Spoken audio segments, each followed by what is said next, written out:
Hello friends, welcome back to my channel. ನಾನು ಇವತ್ತು ಈ ವಿಡಿಯೋದಲ್ಲಿ ಮೂಲಂಗಿ ಸಾರು ಸಿಂಪಲ್ ಆಗಿ ಬಟ್ರ್ ಸ್ಟೈಲಲ್ಲೇ ಯಾವ ಥರ ಮಾಡೋದು ಅಂತ ತೋರಿಸ್ಕೊಡ್ತಾ ಇದ್ದೀನಿ. ಮೊದಲಿಗೆ ನಾನು ಅರ್ಧ ಕಪ್ ತೊಗರಿಬೇಳೆ ತೊಗೊತಾ ಇದ್ದೀನಿ. ಅರ್ಧ ಕಪ್ ತೊಗರಿಬೇಳೆಯನ್ನು ಕುಕ್ಕರ್ಗೆ ಹಾಕ್ಕೊಂಡು 3 ಸತಿ ಚೆನ್ನಾಗಿ ವಾಶ್ ಮಾಡ್ಕೊತೀನಿ. ಅದೇ ಕಪ್ಪಲ್ಲಿ 2 ಕಪ್ ನಾನು ನೀರನ್ನ ಅದಕ್ಕೆ ಆ್ಯಡ್ ಮಾಡ್ಕೊತಾ ಇದ್ದೀನಿ. ಇವಾಗ ನಾನು ಅರ್ಧ ಸ್ಪೂನ್ ಅದಕ್ಕೆ ಉಪ್ಪು ಹಾಕ್ಕೊತಾ ಇದ್ದೀನಿ. 1/4 ಸ್ಪೂನ್ ಅರಿಶಿನ ಹಾಕ್ಕೊತಾ ಇದ್ದೀನಿ. 1 ಸ್ಪೂನ್ ಎಣ್ಣೆ ಹಾಕ್ಕೊತಾ ಇದ್ದೀನಿ. ನೋಡಿ ಫ್ರೆಂಡ್ಸ್, ಎಣ್ಣೆ ಯಾಕೆ ಹಾಕ್ಕೊಳ್ಳೋದು ಅಂದರೆ, ಇವಾಗ ನಾವು ಕುಕ್ಕರ್ ಇಟ್ಟಾಗ ನೀರು ಆಚೆ ಬರುತ್ತಲ್ಲ, ನೀರು ಆಚೆ ಬರಬಾರ್ದು ಅಂತ ನಾವು ಎಣ್ಣೆ ಹಾಕ್ಕೊತೀವಿ. ಸೊ ಇಷ್ಟು ಇಂಗ್ರೀಡಿಯೆಂಟ್ಸ್ ಇದಕ್ಕೆ ಹಾಕಿಬಿಟ್ಟು ನಾನು ಇವಾಗ ಕುಕ್ಕರ್ ಮುಚ್ಚಳನ ಮುಚ್ಚಿಬಿಟ್ಟು 2 ವಿಷಿಲ್ ಕೂಗಿಸ್ಕೊತೀನಿ. ಕುಕ್ಕರ್ ಕೂಗೋ ಅಷ್ಟರಲ್ಲಿ ನಾನು ಸಾರಿಗೆ ಒಗ್ಗರಣೆ ಹಾಕ್ಕೊತೀನಿ. ಸೊ ಒಗ್ಗರಣೆಗೆ ನಾನು ಬೇರೆ ಕುಕ್ಕರ್ ತೊಗೊಂಡಿದ್ದೀನಿ, ಅದರಲ್ಲಿ ಎಣ್ಣೆ ಹಾಕ್ಕೊತಾ ಇದ್ದೀನಿ. ನೋಡಿ, 3 ಟೇಬಲ್ ಸ್ಪೂನ್ ಎಣ್ಣೆ ಹಾಕ್ಕೊಂಡೆ. ಕುಕ್ಕರಲ್ಲಿ ಎಣ್ಣೆ ಕಾದಿದೆ. ಎಣ್ಣೆ ಕಾದ ತಕ್ಷಣ ನಾನು ಕುಕ್ಕರ್ಗೆ 1 ಟೇಬಲ್ ಸ್ಪೂನ್ ಸಾಸಿವೆ ಹಾಕ್ಕೊತಾ ಇದ್ದೀನಿ. ನೋಡಿ, ಸಾಸಿವೆ ಹಾಕ್ಕೊಂಡೆ. ಸಾಸಿವೆ ಸಿಡಿತಿದೆ. ಸಾಸಿವೆ ಸಿಡಿದ ತಕ್ಷಣ ನೀವು 1 ಟೇಬಲ್ ಸ್ಪೂನ್ ಜೀರಿಗೆ ಹಾಕ್ಕೊಳ್ಳಿ. ನೋಡಿ, ಜೀರಿಗೆ ಹಾಕ್ಕೊಂಡೆ. ಸೊ ಜೀರಿಗೆ ಹಾಕಿದ್ರೆ ಒಳ್ಳೆ ತುಂಬ ಚೆನ್ನಾಗಿ ಟೇಸ್ಟ್ ಕೊಡುತ್ತೆ. ಅದಾದಮೇಲೆ ನಾನು ಕರ್ಬೇವಿನ ಸೊಪ್ಪು ಮತ್ತು ಒಣಮೆಣಸಿನ್ಕಾಯಿ ಆ್ಯಡ್ ಮಾಡ್ತಾಯಿದ್ದೀನಿ.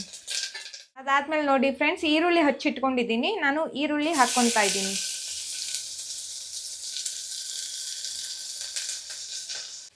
ಎರಡು ನಿಮಿಷ ಹೀಗೆ ತಿರುಗಿಸ್ಕೊಳ್ಳಿ. ನೋಡಿ, ಫ್ರೈ ಆಗ್ತಿದೆ. ಸೊ ಫ್ರೆಂಡ್ಸ್, ಈರುಳ್ಳಿ ಬೇಯಿಂದಾದಮೇಲೆ ನಾನು ಟೊಮೊಟೊ ಹಣ್ಣು ಹಚ್ಕೊಂಡಿದ್ದೀನಿ. ಫುಲ್ ಚೆನ್ನಾಗಿ ಹಣ್ಣಾಗಿರೋ ಟೊಮೊಟೊ ಹಣ್ಣನ್ನ ಚಿಕ್ಕದಾಗಿ ಹಚ್ಚಿಟ್ಕೊಂಡು ಅದರೊಳಗೆ ಆ್ಯಡ್ ಮಾಡ್ಕೊಳ್ಳಿ. ಟೊಮೊಟೊ ಹಾಕ್ಕೊಂಡಿದ್ದೀನಿ. ಟೊಮೊಟೊ ಸ್ವಲ್ಪ ಬೆಂದಾದಮೇಲೆ ನೀವು ಗುಂಡಿಗೆ ಹಚ್ಚಿಟ್ಕೊಂಡಿರೋ ಮೂಲಂಗಿನ ಅದರೊಳಗೆ ಆ್ಯಡ್ ಮಾಡ್ಕೊಳ್ಳಿ. ಆ್ಯಡ್ ಮಾಡ್ಕೊಂಡು ಚೆನ್ನಾಗಿ ತಿರುಗಿಸ್ಕೊಳ್ಳಿ 1 ರೌಂಡು. ನೋಡಿ, ಥರ ತಿರುಗಿಸ್ಕೊಳ್ಳಿ. ಅದು ಸ್ವಲ್ಪ ಮಾಗಕ್ಕೆ ಬಿಟ್ಬಿಡಿ, ಸ್ವಲ್ಪ ಬಿಸಿಲಿ ಮಾಗಕ್ಕೆ ಬಿಟ್ಬಿಡಿ. ಅದನ್ನು 5 ಮಿನಿಟ್ಸ್ ಮುಚ್ಚಿಟ್ಬಿಡಿ. ಸೊ ನೋಡಿ ಫ್ರೆಂಡ್ಸ್, ಮೂಲಂಗಿನೂ ಬೆಂದಿದೆ. ಸೊ ಮೂಲಂಗಿ ಬೆಂದ ತಕ್ಷಣ ನಾನು ಇದು ಸಾಂಬಾರು ಪೌಡ್ರ್, ಮನೇಲೇ ಮಾಡಿರೋ ಸಾಂಬಾರು ಪೌಡ್ರ್ 2 ಸ್ಪೂನ್ ಆ್ಯಡ್ ಮಾಡ್ಕೊತಾ ಇದ್ದೀನಿ ಅದಕ್ಕೆ. ಅದಾದಮೇಲೆ ಖಾರ ನೋಡ್ಕೊಂಡು ಆ್ಯಡ್ ಮಾಡಿ, ಯಾಕೆಂದರೆ ಮುಂಚೆನೇ ನಾವು ಒಣಮೆಣ್ಸಿನ್ಕಾಯಿ ಹಾಕಿರ್ತೀವಿ, ನೋಡ್ಕೊಂಡು ಆ್ಯಡ್ ಮಾಡ್ಕೊಳ್ಳಿ. ನಾನಿಲ್ಲಿ ಕಲರಿಗೆ ಬರಲಿ ಅಂತ ಸ್ವಲ್ಪ ಖಾರದ ಪೌಡರ್ ಹಾಕ್ತಾಯಿದ್ದೀನಿ. ಅದಾದಮೇಲೆ ಇವಾಗ ರುಚಿಗೆ ತಕ್ಕಷ್ಟು ನೀವು ಉಪ್ಪು ಹಾಕ್ಕೊಳ್ಳಿ. ಇದು 3 ಹಾಕ್ಕೊಂಡು ಒಂದು ಸರ್ತಿ ಮಿಕ್ಸ್ ಮಾಡ್ಕೊಳ್ಳಿ. ನೋಡಿ,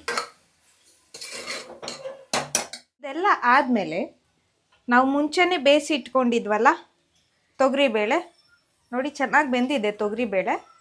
ಅದನ್ನು ಆ್ಯಡ್ ಮಾಡ್ಕೊತಿದ್ದೀನಿ.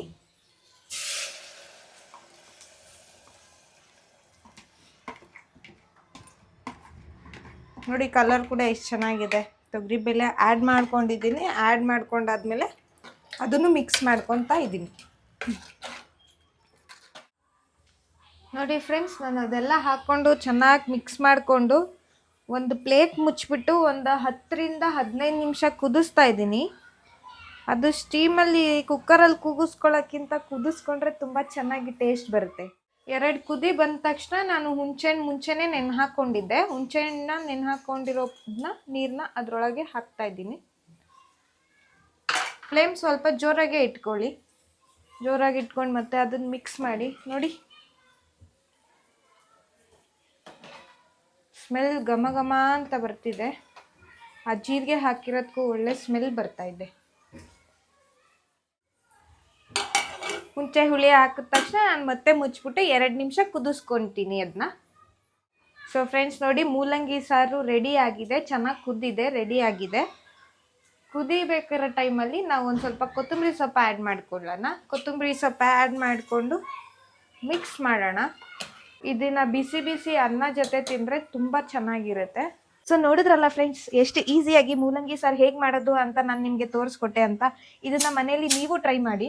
ರುಚಿಯಾಗಿ ಘಮ ಘಮವಾಗಿ ಈಸಿಯಾಗಿ ತುಪ್ಪ ಹಾಕ್ಕೊಂಡು ತಿಂದರೆ ಇನ್ನೂ ತುಂಬ ಚೆನ್ನಾಗಿರುತ್ತೆ. ಸೊ ಈ ವಿಡಿಯೋ ನಿಮಗೆ ಇಷ್ಟ ಆಯಿತು ಅಂದರೆ ದಯವಿಟ್ಟು ನನ್ನ ಚಾನಲ್ನ ಸಬ್ಸ್ಕ್ರೈಬ್ ಮಾಡಿ, ಒಂದು ಲೈಕ್ ಮಾಡಿ, ಪ್ಲಸ್ ಈ ವಿಡಿಯೋನ ನಿಮ್ಮ ಫ್ರೆಂಡ್ಸ್ ಮತ್ತು ಫ್ಯಾಮಿಲಿಗೆ ಶೇರ್ ಮಾಡಿ. Thank you.